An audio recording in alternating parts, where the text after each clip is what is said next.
In this guide, I'm going to show you how you can connect your Nintendo Switch 2 to a TV. Before we do get into this guide, make sure to like the video and subscribe to the channel with all notifications on. It really does help the channel. It lets us know that you want more content like this. We'd greatly appreciate it. And if at any point throughout this guide you did have any questions, just ask them down in the comment section below and we can help you out further. I'm going to be doing my best to reply to every single comment down there.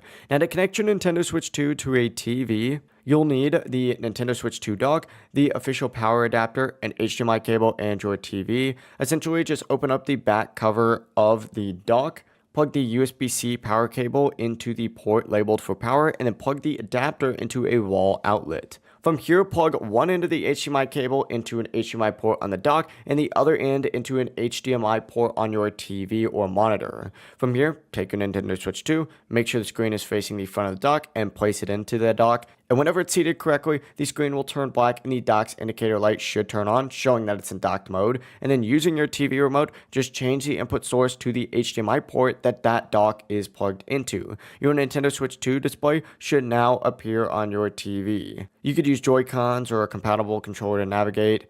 And if you want to adjust how it looks on your TV, go to System Settings, Display, and then from here you can change the resolution and other display options. If it's not working, make sure the dock is connected to power, or try using a different HDMI cable if needed, but that is it. Your Nintendo Switch 2 should be connected to a TV and running in dock mode. If you guys did have any questions, just ask them down in the comment section below, and we can help you out further. I'm going to be doing my best to reply to every single comment down there. Before you do leave this guide, make sure to like the video and subscribe to the channel with all notifications on. It really does help us out and lets us know that you want more content like this. We'd greatly appreciate it. Have a great rest of your day, though. Peace.